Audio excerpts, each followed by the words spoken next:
Heavy rainfall caused record flooding in Oklahoma, and yet weeks later, some surrounding lakes are still far above their average water levels, covering campgrounds and boat ramps. 2 Works for You's Tatiana Taylor is live near the Arkansas River tonight with the reason engineers are not releasing more water. Tatiana? Karen, Deputy Chief Preston Chasson from the Army Corps of Engineers tells me that water levels is a delicate balance and there's a lot to consider before each release. And Kansas received the most rain in any May since they've been keeping records in the past 125 years. So as you might imagine, all of our reservoirs were significantly full in the flood storage area. Deputy Chief Chasson says most rivers and lakes flow into each other. He says it's important to not release too much water from one lake because it could negatively impact the downstream lakes. We have a limited amount of capacity downstream, so we have a responsibility to lower those reservoirs equally across the system without overwhelming the downstream channel. Chastain tells me some lakes have the capacity to hold more than others. So when they release a lot of water from larger lakes, smaller lakes and rivers can still be high. But he says as long as they stay around the 50% flood storage range, they both balance out at a larger scale. At 50% flood storage, the feet will be very different. It may be 19 feet at one reservoir and it may be 8 feet at another reservoir, but they're both at 50%. Hydrologist David Williams says the Tulsa area has had a record amount of rain and flooding. He says when each lake reached its flood storage capacity, they did their best to release a safe amount of water without causing another area more damage. During the month of May, 8.3 million acre feet of water flowed into Keystone Lake. It's a lot of water. You can do that conversion, but that's a lot of water, 8.3 million acre feet. And what is an acre foot? That's where you take an acre of land and put 1 foot of water, one foot depth of water on that acre. Williams says the amount of water flowing into Keystone this May was nearly twice as much as the flood of 1986. Although some lakes are still higher than average, Williams says with no rainfall, everything should be back to normal by next month. Reporting live in Tulsa, Tatiana Taylor, 2 Works for You.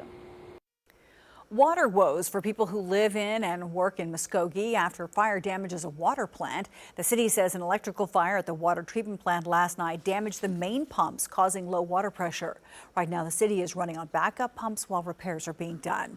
And the city of Tulsa has a unique opportunity to help older residents earn more money. City leaders and volunteers will help those 50 years and older learn how to supplement their income through coaching and workshops.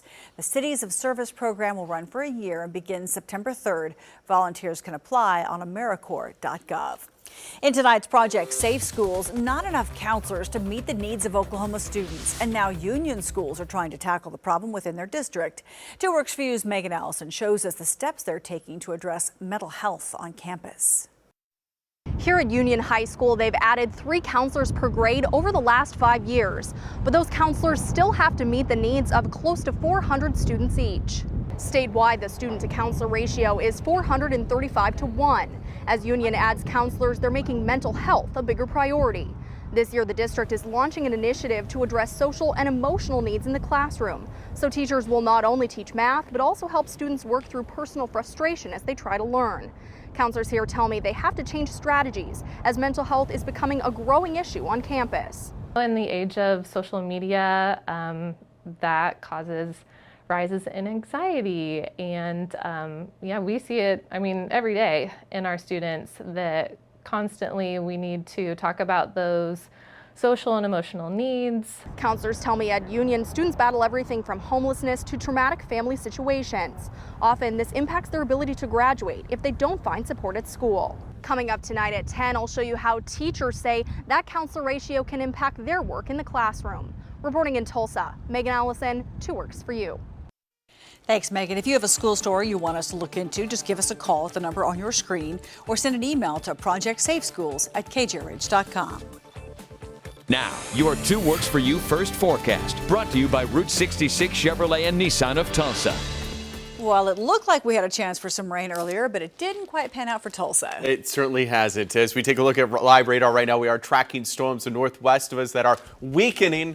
and going to continue that weakening trend. Only thing we could hope for is maybe an outflow boundary from these storms to make their way here into northeast Oklahoma and provide a little bit of relief. If you're a runner, temperatures are going to be hot this evening, lower 90s through the 8 o'clock hour, and by 10 o'clock when you're checking back in with those temperatures still warm in the upper 80s. Heat wave this week. It's going to be the hottest week of the year so far.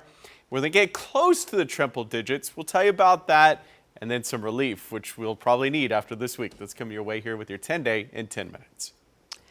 R. Kelly arraigned on new sex crimes today, and two of his apparent girlfriends were in court to defend him. He's charged with federal sex trafficking involving children.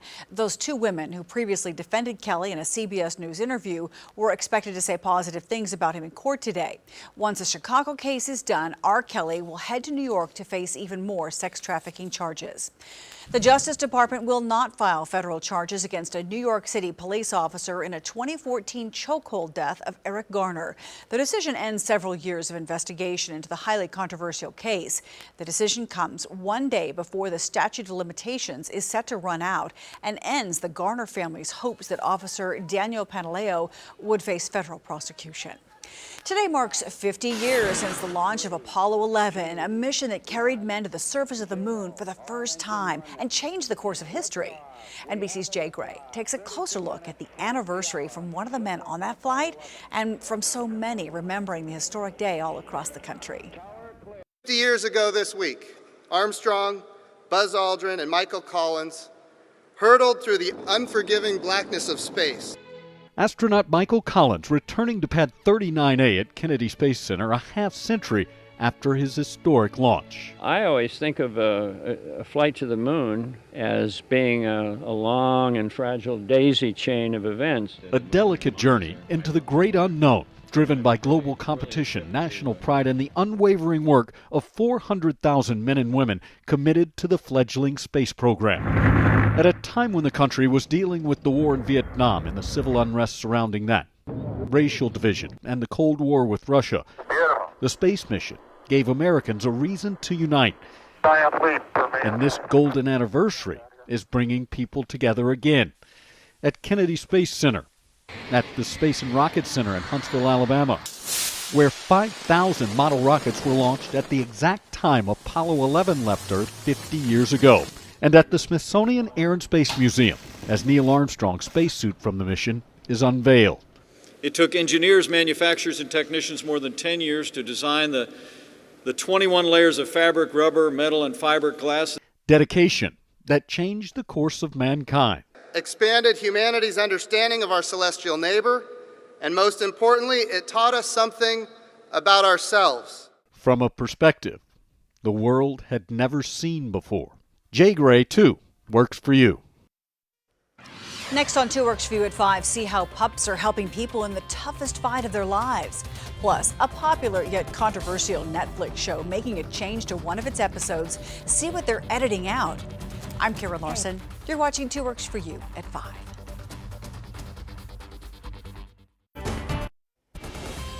In tonight's health news to use, fighting cancer takes every weapon that doctors can bring to this tough battle. However, they're also finding joy in the form of a four-legged friend is yet another way to help patients. Can you look up? There you go. Linda Stavlo has a special friend. This is Charlie, and she's 4 years old. Charlie is an official pet therapy dog. Every 2 weeks, there's a parade of them at Cancer Treatment Centers of America in Tulsa.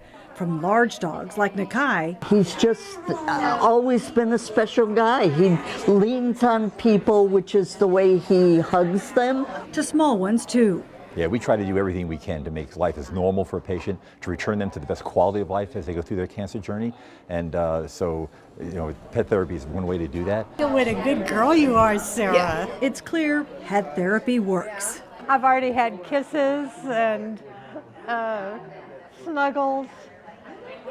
And there's no cancer when there's a therapy dog around. The dog owners train their pups to be friendly to everyone they encounter, from courtrooms to hospitals. We talked about the dog. We didn't talk about her being sick. We didn't talk about the stuff they have to deal with every day. We try to bring fresh air in more ways than just appearance. They lift our spirits, And they love us regardless of what we look like, bald head and all.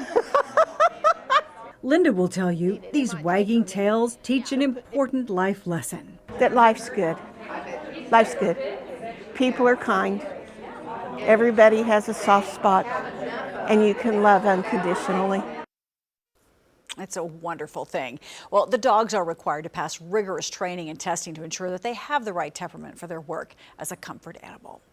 HIV and AIDS-related deaths are down by 1/3, but experts say there's still room for more progress. UNAIDS put out a new report that says 770,000 people died from AIDS-related deaths in 2018. That's down 33% from 2010.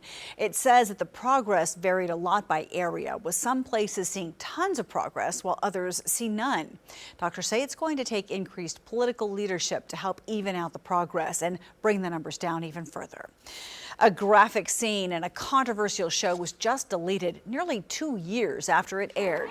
13 Reasons Why tells the story of a teenager named Hannah Baker who leaves behind 13 mysterious recordings after killing herself. Her suicide is played out in season 1, but Netflix announced Monday the graphic scene had to go. These heat waves we've seen are nothing, according to researchers. The Union of Concerned Scientists just published a study today, and it says that almost everyone, everywhere, will experience dangerous extreme heat more often in the coming decades. Researchers warn that people in hundreds of U.S. cities would see a spike in days where the heat index is above 100 degrees. They say some days would be so extremely hot, it wouldn't even register on the heat index. We're already seeing a rise in temperature, Mike. Yeah, unfortunately, an excessive heat warning has been issued for tomorrow because of those dangerous heat indices across the region.